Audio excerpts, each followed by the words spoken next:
Hello दोस्तों, तो आज हम बताएंगे साइटोप्लाज्म के बारे में। पहला पार्ट और दूसरा पार्ट हम पहले अपलोड कर चुके हैं। तो अभी आते हैं साइटोप्लाज्म से स्टार्ट करते हैं। तो when we look at the temporary amount of the onion pills as well as human chicks cells, we can see a large region of each cell enclosed by a cell membrane। हम जो भी cell को अगर देखते हैं वैसा condition setup करके, चाहे ऑनियन पिल हो चाहे ह्यूमन चिक का सेल हो, तो हम लोग क्या देखेंगे? लार्ज रीजन देखेंगे। इच सेल मतलब हर सेल का ऊपर में क्या क्या हुआ है? सेल मेम्ब्रेन से, जो कि बहुत अच्छा खासा जगह लेके ढका हुआ रहता है हर सेल। तो यहाँ पे आते हैं, this region take up very little stand, it is called cytoplasm. तो इसको हम क्या बोलते हैं? साइटोप्लाज्म बोलते हैं। The cytoplasm is a fluid content inside the plasma membrane. Cytoplasm क्या है? एक तरह का लिक्विड है जो कहाँ पे रहता है? प्लाज्मा मेम्ब्रेन के अंदर रहता है। प्लाज्मा मेम्ब्रेन जो सेल का कवरिंग रहता है उसके अंदर में ये फ्लूइड टाइप का बहता है। इसके अंदर बहुत सारा ऑर्गेनिल रहता है। किसके अंदर बहता है? फ्लो करता है, साइटोप्लाज्म में ही फ्लो करता है।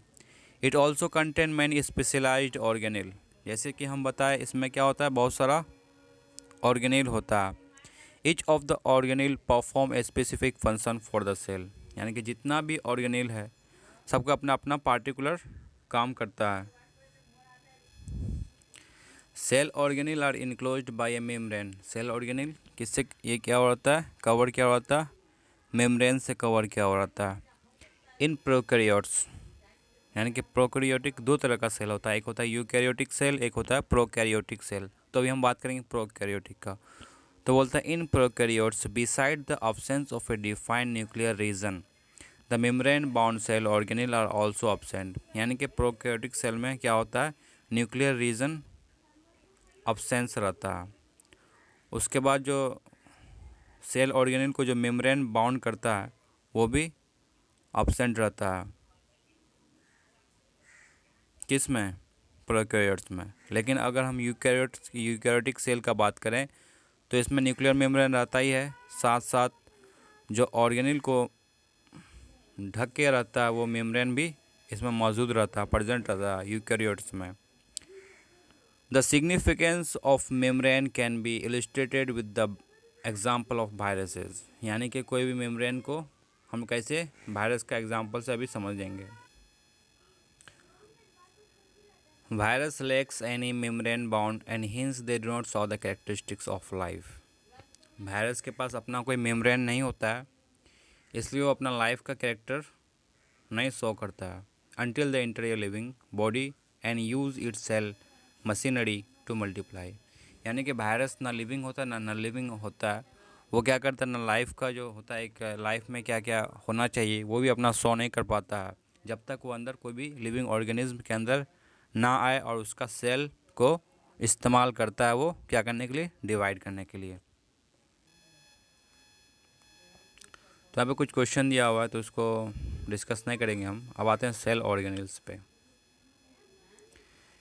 Every cell has a membrane around it to its sorry every cell has a membrane around it to keep its own content separate from the external environment. यानी कि जितना भी सेल है उसके पास क्या है?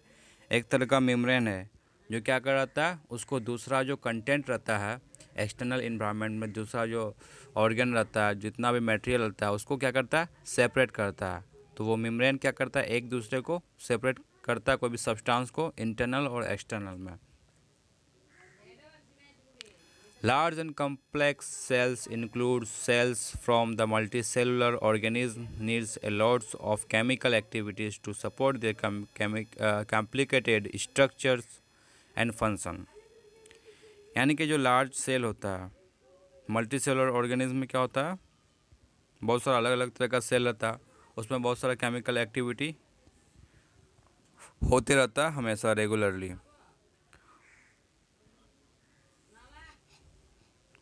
क्या करने के लिए? उसका स्ट्रक्चर और फंक्शन को मेंटेन करने के लिए। तो मल्टी सेलुलर ऑर्गेनिज्म में बहुत सारा काम होता है, फूड को डाइजेशन करना, ब्लड सप्लाई करना, नर्व सेल में मैसेज पहुंचना। तो इसी तरह बहुत सारा कॉम्प्लिकेटेड स्ट्रक्चर भी होता है, ठीक। तो to keep this activities of different kind separate from each other, यानी कि ये सब एक्टिविटी को, अच्छा चलिए यहाँ पे आते हैं। This cell use membrane bound little structure with in them self, ये ऑर्गन इसके पास क्या होता है, to keep the activities of different kind separate from each other, यानी कि अलग अलग स्ट्रक्चर का अलग अलग फंक्शन जो होता है तो उसको सेपरेट करने के लिए ये क्या करता है, मेम्ब्रेन बाउंड लिटिल स्ट्रक्चर होता है अलग अलग, जिसको ऑर्गेनिल भी बोलते हैं, अपने पास वो रखता है। वो क्या करता है, this is one of the feature, वो क्या करता है, सेपरेट करता है एक दूसरे से, अपना अपना अलग अलग फंक्शन अलग अलग लेवल में काम करता है वो। तो this is one of the feature of the eukaryotic cell that distinguish from the prokaryotic, यानी कि प्रोकैरियोटिक में इतना जो भी होता है प्राइमेटिव सेल होता है उसमें ज़्यादा वेरी ये नहीं होता है, क्या बोलता है उसको, वेरिएशन नहीं होता है। और यूकैरियोटिक में क्या होता है, अलग अलग सेल होता है, अलग अलग कंपार्टमेंट होता है, सबका अलग अलग फंक्शन में होता है। लेकिन जो प्रोकैरियोटिक में बात करते हैं तो वो ऐसा उसमें इतना नहीं होता है बहुत प्राइमेटिव होता है वो। मतलब some of this organelle are visible only with the electron microscope, यानी कि जो ऑर्गेनिल होता है जो सेल में, बहुत सारा ऑर्गेनिल इतना छोटा होता है कि उसको हम इलेक्ट्रॉन माइक्रोस्कोप से ही देख सकते हैं, ऐसे डायरेक्ट नेकेड आई नहीं देख सकते हम लोग। We have talked about the nucleus in a previous section, जो न्यूक्लियस हम लोग पहला सेकेंड पार्ट में बात कर चुके हैं। Some important example of cell organelle which we will discuss now are endoplasmic reticulum, Golgi apparatus, lysosomes, mitochondria, plastid and vacuole. जो अभी हम लोग सेल ऑर्गेनल के बारे में डिस्कस करेंगे तो उसमें से क्या क्या है, वो endoplasmic reticulum, Golgi apparatus, lysosomes, mitochondria, plastid और वैक्यूल के बारे में। वो बहुत ही इम्पोर्टेंट होता है जो ऑर्गेनल के बारे में अभी हम बताएं, क्योंकि वो सेल के अंदर बहुत डिफरेंट और बहुत इंपॉर्टेंट फंक्शन करता है सेल के अंदर। तो सबसे पहले आते हैं इंडोप्लाज्मिक रेटिकुलम। तो क्या होता है endoplasmic reticulum? The endoplasmic reticulum is a large network of membrane bound tubes and sheets. It looks like long tubules or round or oblong bags vesicles. तो वो क्या एक तरह का लार्ज नेटवर्क है मेम्ब्रेन बाउंड ट्यूब्स का। Network बोले तो वो क्या क्या बहुत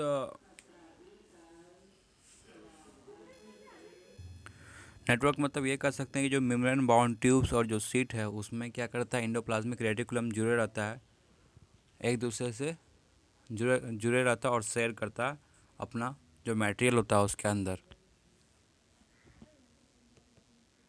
और बॉन्डिंग फॉर्म करता है। It looks like long tubules और राउंड और ऑब्लोंग बैग्स वेसाइकल्स, यानी कि एक लॉन्ग ट्यूबुल्स की तरह दिखता है या राउंड फॉर्म में भी हो सकता है। द इंडोप्लाज्मिक ईआर मेम्ब्रेन, यानी कि endoplasmic reticulum membrane is similar in structure to the plasma membrane, यानी कि इसका जो स्ट्रक्चर है, जो प्लाज्मा मेम्ब्रेन का जो स्ट्रक्चर है, दोनों एक जैसे ही होता है।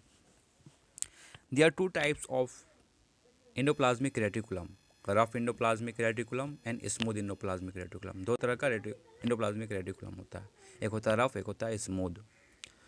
तो rough endoplasmic reticulum looks rough under a microscope because it has a particles called ribosome attached to the surface, यानी कि रफ इंडोप्लाज्मिक रेटिकुलम अगर माइक्रोस्कोप से अगर अंदर से उसको देखते हैं, उसका पार्टिकल्स क्या होता है, बहुत रफ होता है, जो क्या होता है उसमें राइबोसोम जो होता है उसका सरफेस में अटैच किया होता है। The ribosomes which are present in all active cells are the sites of protein manufacture. जो राइबोसोम होता है हर सेल में प्रेजेंट रहता है, तो वो क्या होता है, प्रोटीन मैन्युफैक्चर, यानी कि वो क्या करता है, प्रोटीन को साइंथेसिस करता है, मैन्युफैक्चर प्रोटीन बनाता है, कौन, ribosome. The manufactured protein are then sent to various place in the cell depending on needs using the ER.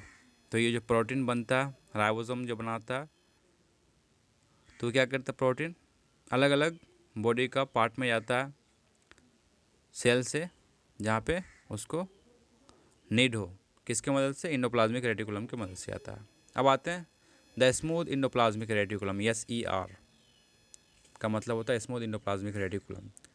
It helps in the manufacture of fat molecules. ये क्या करता है, फैट मॉलिक्यूल्स को क्या करता है, तैयार करता है, बनाता है ये। और lipids important for sale function, ये जो सेल फंक्शन के लिए बहुत इंपॉर्टेंट होता है, कौन, फैट मॉलिक्यूल्स और लिपिड, ये उसी को मैन्युफैक्चर करता है smooth endoplasmic reticulum. Some of this protein and lipid help in building the cell membrane. यानी कि कुछ क्या होता है, प्रोटीन और लिपिड क्या करता है, सेल मेम्ब्रेन को तैयार करता है। This process is known as membrane biogenesis.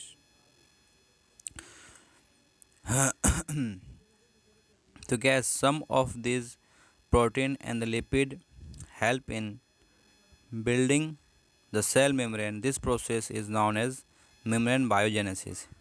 यानी कि कुछ प्रोटीन और लिपिड्स क्या करता है, सेल मेम्ब्रेन को बनाने में हेल्प करता है, जिसको हम लोग क्या बोलते हैं, मेम्ब्रेन बायोजेनेसिस बोलते हैं। Some other proteins and lipid function as enzyme. यानी कि कुछ और जो प्रोटीन होता है और लिपिड्स जो होता है, एंजाइम के तौर पर भी फंक्शन करता है और हार्मोन्स के तौर पर फंक्शन करता है, हार्मोन्स के। Although the ER endoplasmic reticulum varies greatly in appearance in different cell. यानी कि इंडोप्लाज्मिक रेटिकुलम वेरी करता है अलग अलग सेल में, अलग अलग टाइप का। It always form a network system, लेकिन हर जगह वो एक अपना नेटवर्क सिस्टम फॉर्म करता है। तो ये क्या दिया हुआ, एनिमल सेल का फिगर दिया हुआ है, Golgi apparatus, smooth endoplasmic reticulum, nuclear envelope, nucleus जो सबसे यहाँ पे है, प्लाज्मा मेम्ब्रेन, सेंट्रियोल, सब दिया हुआ है। एनिमल सेल दिया हुआ है, इसको अगर जूम करते हैं तो आप लोग देख पाएंगे। तो आते हैं, thus one function of endoplasmic reticulum is to serve as canal for the transport of material, especially protein, between various regions of cytoplasm or between the cytoplasm and nucleus। यानी कि एक इंडोप्लाज्मिक रेटिकुलम का एक तरह का function है जो channel के तौर पर काम करता है, किसके तरह, चैनल के तरह, किसका, ट्रांसपोर्ट के लिए, कोई भी मटेरियल का ट्रांसपोर्ट के लिए, जैसे प्रोटीन हो गया, स्पेशली प्रोटीन हो गया mainly, between various region of cytoplasm, cytoplasm का अलग अलग रीजन में बॉडी का, और साइटोप्लाज्म और न्यूक्लियस में ट्रांसपोर्ट करता है प्रोटीन का। The endoplasmic reticulum also function as cytoplasmic framing, वो साइटोप्लाज्मिक फ्रेमिंग के तौर पर भी काम करता है, providing a surface for some of the biochemical activities of the cell. वो क्या करता है, सरफेस को बायोकेमिकल एक्टिविटीज़ प्रोवाइड करता है सेल के लिए। बोलता है in the liver cell of the group of animals called vertebrate, SER plays a crucial role in detoxifying many poison and drugs। यानी कि लीवर सेल में जो होता है बहुत सारा एनिमल्स में क्या होता है, जिसको हम लोग वर्टिब्रेट बोलते हैं, SER जो स्मूथ इंडोप्लाज्मिक रेटिकुलम एक रोल प्ले करता है in detoxifying many poison and drugs. यानी कि जितना भी पॉइजन और ड्रग्स है उसको किल कर देता है, वो ख़त्म कर देता है, डिटॉक्सी कर देता है, उसको टॉक्सिक से डिटॉक्सी कर देता है। प्लांट सेल दिया हुआ यहाँ पे, ऊपर में देखें एनिमल सेल, यहाँ पे प्लांट सेल। एक साइंटिस्ट है, क्या नाम है, कैमिलो गोल्गी, इतना स्टडी करने का ज़रूरत नहीं है। अब आते हैं Golgi apparatus. The Golgi apparatus first describe by the Camillo Golgi. ये कैमिलो गोल्गी के द्वारा डिस्क्राइब किया गया था। कैमिलो गोल्गी डिस्क्राइब किया था कौन, गोल्गी एपरेटस को, इसलिए इसका नाम भी वैसे ही दिया है, Golgi apparatus. Consist of a system of membrane bound vesicles arrange approximately parallel to each other in stack called system. यानी कि इसमें बहुत सारा मेम्ब्रेन बाउंड वेसिकल्स होता है जो पैरेलल अरेंज किया होता है, हम लोग उसको क्या बोलते हैं, सिस्टम्स बोलते हैं। These membrane often have connection with the membrane of endoplasmic reticulum and therefore constitute another portion of the complex cellular membrane system। यानी कि जो गोल्गी एपरेटस है एक इसके साथ कनेक्शन बनाया रहता है, किसका, मेम्ब्रेन के साथ, इंडोप्लाज्मिक रेटिकुलम के साथ। एक अनदर पोर्शन फॉर्म करता है जिसको हम लोग क्या बोलते हैं, कॉम्प्लेक्स सेलुलर मेम्ब्रेन सिस्टम। यानी कि जब गोल्गी एपरेटस और इंडोप्लाज्मिक रेटिकुलम जब मिल जाता है तो एक सिस्टम फॉर्म करता है जिसका नाम है complex cellular membrane system. The material synthesized near the endoplasmic reticulum is packed and dispatched. The material synthesized near the endoplasmic reticulum is packed and dispatched to various targets inside and outside the cell through the Golgi apparatus. यानी कि जो endoplasmic reticulum में जो material जो भी चीज़ बनता है वो क्या होता है, पैक होता है और दूसरी जगह अपना जहाँ पे ज़रूरत होता है वहाँ तक पहुँचता है, इनसाइड या आउटसाइड द सेल, यानी कि सेल के अंदर या फिर सेल के बाहर। किसके ज़रिए, गोल्गी एपरेटस के ज़रिए। Its function includes the storage, modification and packing of product in vesicles. तो उसका जो मेन फंक्शन होता है क्या होता है, ये स्टोर करता है कोई मटेरियल को, मॉडिफिकेशन करता है उसको और पैकिंग करता है कोई प्रोडक्ट का, कहीं से भी जो बन के आता है उसको पैकिंग करता है इन वेसाइकल्स में जो रहता है। बोलते हैं इन सम केसेस कॉम्प्लेक्स शुगर्स में be made from simple sugar in the Golgi apparatus. यानी कि कुछ सिचुएशन में क्या होता है, जो कॉम्प्लेक्स शुगर जो होता है जो सिंपल शुगर से बनता है वो कहाँ पे मैन्युफैक्चर होता है, कहाँ पे तैयार होता है, गोल्गी एपरेटस में तैयार होता है। The Golgi apparatus is also involve in the formation of lysosomes. यानी कि वो क्या करता है, लाइजोसोम्स का बनने में हेल्प करता है, इन्वॉल्व क्या होता है। तो आते हैं लाइजोम्स के बारे में। Lysosomes The lysosomes are a kind of waste disposal system of the cell. Lysosomes help to keep the cell clean by digesting any foreign material as well as worn out cell organelle. यानी कि lysosomes क्या करता है, जो waste material को उसको क्या करता है, डिस्पोज करता है, सेल से उसको निकाल देता है। Lysosomes help to keep the cell clean by digesting any foreign material. यानी कि जो भी बाहर का फॉरेन मटेरियल आता है कोई भी सेल में जो नीड नहीं होता है सेल को, वो क्या करता है, उसको डाइजेस्ट कर देता है और उसको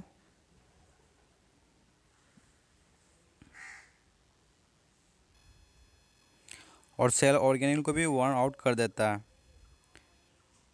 तो foreign material entering the cell such as bacteria. तो फॉरेन मटेरियल जैसे क्या हो गया, कोई भी सेल में इंटर करता है जैसे बैक्टीरिया या फूड हो गया, as well as old organelles end up in the lysosomes. यानी कि जितना भी ओल्ड ऑर्गेनिल होता है जो बहुत पुराना हो जाता है, जिसका सही से फंक्शन नहीं कर पाता है, वो क्या करता है, लाइसोसोम्स में ख़त्म हो जाता है, उसको डिस्पोज कर देता है। Which break them into smaller piece, छोटा छोटा टुकड़ा में उसको डिवाइड कर देता है। Lysosomes are able to do this because they contain a powerful digestive enzyme capable of breaking all organic material. यानी कि उसमें एक तरह का एंजाइम पाया जाता है, बहुत पावरफुल एंजाइम रहता है, जो डाइजेस्टिव एंजाइम रहता है। तो वो क्या करता है, जितना भी ऑर्गेनिक मटेरियल है तो उसको क्या करता है, छोटा छोटा टुकड़ा में ब्रेक कर देता है।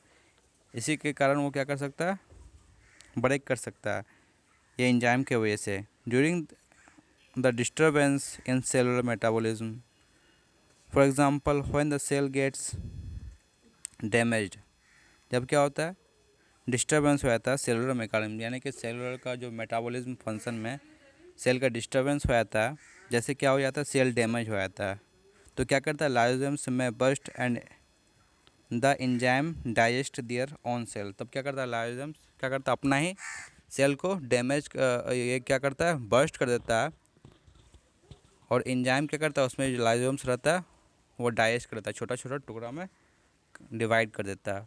Therefore lysosomes are also known as the suicide bag of the cell. इसलिए हम लोग लाइसोसोम्स को क्या बोलते हैं, suicide bag of the cell, क्योंकि क्या करता है, वो बर्स्ट कर देता है। लाइसोसोम्स में burst and enzyme digest their own cell. Lysosomes क्या होता है, खुद बर्स्ट हो जाता है और एंजाइम क्या करता है, उसका डाइजेस्ट कर लेता है उसका अपना ही सेल को। इसलिए हम लोग लाइसोसोम्स को सुसाइडल बैग भी बोलते हैं। Lysosomes are the membrane bound sacs filled with digestive enzyme. यानी कि लाइसोसोम्स क्या होता है, वो भी मेम्ब्रेन से बाउंड, क्या मेम्ब्रेन, उस मेम्ब्रेन से सराउंड क्या होता है चारों तरफ, जिसमें क्या आता है, एंजाइम रहता है। These enzyme are made by RER मतलब रफ एंडोप्लाज्मिक रेटिकुलम। तो अब आते हैं हम लोग माइटोकॉन्ड्रिया में। अब आते हैं माइटोकॉन्ड्रिया में। तो बोलता है mitochondria are known as the powerhouses of the cell. The energy required for various chemical activities and needed for life is released by the mitochondria in the form of ATP। यानी कि mitochondria को हम लोग क्या बोलते हैं, कोई भी सेल का पावर हाउस बोल सकते हैं, होता है पावर हाउस होता है, बोल सकते हैं क्या होता ही है पावर हाउस सेल का। The energy required for various chemical activities needed for life is release by the mitochondria. ये एनर्जी जो रिक्वायर्ड होता है अलग अलग फॉर वेरियस केमिकल एक्टिविटीज़, अपना जो केमिकल अलग अलग केमिकल का एक्टिविटीज़ कोई भी लाइफ को एग्जिस्टेंस के लिए is release by the mitochondria in the form of ATP। तो क्या होता है, माइटोकॉन्ड्रिया से लिया जाता है कौन सा फॉर्म है, ATP यानी कि एडिनोसाइन ट्राइफॉस्फेट। बोलते हैं ATP is known as the energy currency of the cell. ATP को हम लोग क्या बोलते हैं, एनर्जी करेंसी बोलते हैं सेल का। The body uses energy stored in ATP for making new chemical compound and the mechanical work. ये जो बॉडी क्या करता है, ये जो एनर्जी को स्टोर करता है in ATP, the body uses energy store in ATP, यानी कि बॉडी क्या करता है, इस एनर्जी को स्टोर करके रखता है, यूज़ करता है एनर्जी को जो कहाँ पे ATP में स्टोर रहता है for making new chemical compound, अपना अलग अलग केमिकल कंपाउंड को बनाने के लिए, एंड फॉर मैकेनिकल वर्क या फिर कोई अपना मैकेनिकल वर्क करने के लिए, जैसे कोई काम हो गया सेल का ऑर्गन का तो उसके लिए। The mitochondria have 2 membrane covering instead of just 1, यानी कि माइटोकॉन्ड्रिया के पास 2 मेम्ब्रेन रहता है, लेकिन ज़्यादातर क्या होता है, बहुत सारा इसमें एक ही मेम्ब्रेन ऑर्गेनल में होता है, एक ही मेम्ब्रेन रहता है। मतलब the outer membrane is very porous while the inner membrane is deeply folded. जो आउटर मेम्ब्रेन क्या होता है, छेदा होता है, उसमें बहुत सारा छेदा होता है, लेकिन जो इनर मेम्ब्रेन होता है ये डीपली फोल्डेड क्या होता है, फोल्डेड रहता है, थोड़ा है फिर फोल्ड किया हुआ है, फिर फोल्ड किया हुआ है। This fold create a large surface area. ये जो फोल्ड क्या होता है तो इसका सरफेस एरिया उसको बढ़ा देता है, तो बहुत सा लार्ज सरफेस एरिया रहता है उसके पास for ATP generating chemical reaction. जो ATP जेनेट होता है उसमें जो केमिकल रिएक्शन होता है वो करने के लिए। Mitochondria are strange organelle in the sense that they have their own DNA and ribosome. यानी कि ये एक ऐसा ऑर्गेनेल है जिसके पास खुद अपना एक DNA होता है और राइबोसोम होता है। Therefore mitochondria are able to make some of their own protein. इसलिए माइटोकॉन्ड्रिया अपना कुछ प्रोटीन वो खुद प्रिपेयर कर सकता है, तैयार कर सकता है। अब आते हैं प्लास्टिड में। The plastid are present only in plant cell. ये जो प्लास्टिड होता है सिर्फ प्लांट सेल में रहता है। They are of 2 types of plastid, यानी कि 2 तरह का प्लास्टिड होता है। एक होता है क्रोमोप्लास्ट जिसको कलर्ड प्लास्टिड बोलते हैं, एक होता है ल्यूकोप्लास्ट जिसको क्या बोलते हैं, वाइट और कलरलेस प्लास्टिड बोलते हैं। Plastid containing the pigment chlorophyll are known as chloroplast. यानी कि प्लास्टिड के पास जो पिगमेंट रहता है, यानी कि पिगमेंट जो कलर प्रोवाइड करता है, क्लोरोफिल आर कॉल्ड क्लोरोप्लास्ट, उसको क्या बोलते हैं, क्लोरोप्लास्ट बोलते हैं। Chloroplast are important for photosynthesis in plant. यानी क्लोरोप्लास्ट क्या होता है, फोटोसिंथेसिस में जो प्लांट होता है, जो फूड का जो प्रिपेयर होता है प्लांट में, जो लीव्स के पत्ता की मदद से लिया जाता है, उसमें जो फोटोसिंथेसिस होता है उसमें क्लोरोप्लास्ट हेल्प करता है वो प्रोसेस होने में। Chloroplast also contain various yellow और orange pigment in addition to chlorophyll. यानी कि क्लोरोप्लास्ट के पास क्या अलग येलो और ऑरेंज पिगमेंट भी प्रेजेंट रहता है इन एडिशन टू क्लोरोफिल, यानी कि ग्रीन पिगमेंट के अलावा। Leucoplast are primarily organelles.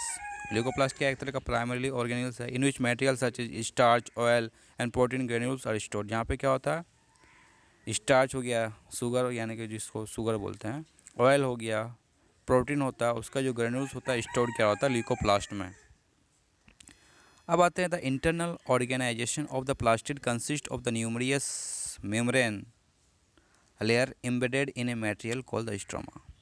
यानी कि जो इंटरनल ऑर्गेनाइजेशन होता है किसका, प्लास्टिड का, उसमें अलग अलग मेम्ब्रेन लेयर रहता है कहाँ पे? मटेरियल में, जिसको हम लोग क्या बोलते हैं? इन ए मटेरियल कोल्ड स्टोमा। कोई एक मटेरियल मतलब जिसका नाम स्टोमा है, यानी कि प्लास्टिड के अंदर बहुत सारा मेम्ब्रेन रहता है, लेयर रहता है एक मटेरियल के अंदर, जिसको हम लोग स्टोमा बोलते हैं।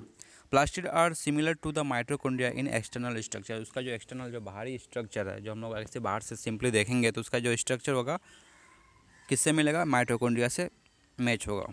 Like the mitochondria plastid also have their own DNA and ribosome. उसके पास भी, प्लास्टिड के पास भी, जैसे माइटोकॉन्ड्रिया के पास अपना डीएनए और राइबोसोम रहता है, ठीक उसी तरह प्लास्टिड के पास भी अपना डीएनए और राइबोसोम्स रहता है। तो बात है हम लोग वैक्यूल्स के बारे में। Vacuoles are storage sacs of solid और लिक्विड कंटेंट। वैक्यूल्स क्या होता है? सॉलिड और लिक्विड कंटेंट को, जो भी क्वांटिटी रहता है उसको क्या रहता है? स्टोर किया होता है, जो भी मटेरियल रहता है। Vacuoles are small size in animal cell. वो क्या होता है? एनिमल सेल में वैक्यूल्स छोटा साइज का होता है। While plant cell have very large vacuole. लेकिन प्लांट सेल का अगर हम बात करें तो उसमें उसका वैक्यूल क्या होता है? लार्ज होता है। The central vacuole of some plant cell में occupy 50 to 90% of the cell volume. यानी कि जो सेल का जो सेंट्रल वैक्यूल है कुछ प्लांट में, वो क्या करता है? 50 से 90% ऑक्यूपाई करता है सेंट्रल वैक्यूल जो सेल का होता है। तो in plant cell vacuole are full of cell shape and provide turgidity and rigidity to the cell. यानी कि प्लांट सेल में क्या होता है? Vacuole are full of cell shape and provide turgidity and rigidity of the cell. In plant cell vacuoles are full of cell shape. यानी कि plant cell में जो वैक्यूल होता है उसमें क्या होता है? सेल शेप रहता है, फुल ऑफ सेल शेप। मतलब होता है एक तरह का सेल शेप, एक तरह का फ्लूइड होता है जिसमें शुगर, सॉल्ट का कंटेंट रहता है, उसके बाद वाटर भी रहता है उसमें। तो वही बोलता है प्लांट सेल में वैक्यूल जो होता है पूरा वही कंटेंट होता है जो सेल शेप का रहता है। And provide turgidity and rigidity to the cell. यानी कि सेल को क्या करता है? उसको टर्जिडिटी एंड रिजिडिटी, रिजिडिटी मतलब उसको टाइट बनाए रखता है, रिजिडिटी मतलब मजबूत, बहुत सॉलिड लाइक स्ट्रक्चर मेंटेन करके रखता है।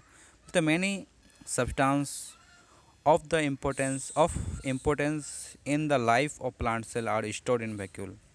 यानी कि बहुत सारे जो सब्सटेंस है जो प्लांट का सेल का लिए इम्पोर्टेंट है वो कहाँ पे रहता है? वैक्यूल में स्टोर किया होता है। दिस इंक्लूड, जिसमें क्या होता है? जैसे एमाइनो एसिड जो भी बताया, sugar, various organic acid and some protein, ये स्टोर क्या होता है? यानी कि protein, amino acid, various acid, ये स्टोर क्या होता है? वैक्यूल में। इन सिंगल सेल ऑर्गेनिज्म, जैसे अगर हम सिंगल सेल ऑर्गेनिज्म को बात करें, जैसे एमोएबा हो गया, the food vacuole contain the food item that the amoeba has consume. यानी कि जो सिंगल सेल ऑर्गेनिज्म एमोएबा के पास जो फूड वैक्यूल रहता है उसमें फूड आइटम्स रहता है, जो एमोएबा क्या करता है? उसको को कंज्यूम करता है, उसी को लेता है as a food. In some unit cellular organism, अगर हम एक सिंगल सेल का बात करते हैं, कुछ सिंगल सेल में क्या होता है? Specialised vacuole also play important role in expelling excess water and some waste from the cell। यानी कि क्या होता है? कुछ यूनिसेलुलर ऑर्गेनिज्म में जो स्पेशलाइज्ड वैक्यूल्स रहता है वो क्या करता है? जो ज़्यादा सेल में वाटर प्रेजेंट रहता है या वेस्ट मटेरियल रहता है उसको क्या कर देता है? निकाल देता है बॉडी से, सेल से। Each cell thus acquired its structure and ability to function because of the organization of its membrane and organelle in specific way। यानी कि जितना भी सेल है वो अपना स्ट्रक्चर ऑब्टेन कर लेता है, उसके पास क्या होता है? एबिलिटी टू फंक्शन होता है, क्योंकि उसका मेम्ब्रेन का जो ऑर्गेनाइजेशन है, जो ऑर्गेनल है, तो वो एक स्पेसिफिक वे में रहता है। इसलिए the cell thus has a basic structural organisation. Cell के पास अपना एक बेसिक ऑर्गेनाइजेशन स्ट्रक्चर है। This helps the cell to perform function like respiration. वो क्या करता है? सेल को रिस्पिरेशन करने में मदद करता है, ऑब्टेनिंग न्यूट्रिशन में मदद करता है। उसके बाद क्या करता है? वेस्ट मटेरियल को क्या करता है? क्लियर करने में मदद करता है और फॉर्मिंग न्यू प्रोटीन। और क्या करता है? न्यू प्रोटीन का फॉर्मेशन करने में मदद करता है। Thus the cell is the fundamental structural unit of living organism. इसलिए सेल को हम लोग क्या बोलते हैं? फंडामेंटल मतलब बेसिक, सेल क्या मतलब बहुत ही इंपॉर्टेंट यूनिट है कोई भी लिविंग ऑर्गेनिज्म का। सेल के बिना हम लोग का लाइफ पॉसिबल नहीं है। It is the basic fundamental unit and the structure unit of life. इसी के साथ अपना चैप्टर को हम समाप्त करता हूँ। अब इसके साथ हम नया न्यू चैप्टर के साथ आएंगे, तब तक के लिए थैंक यू दोस्तों, अपना बहुत बहुत ख्याल रखिए।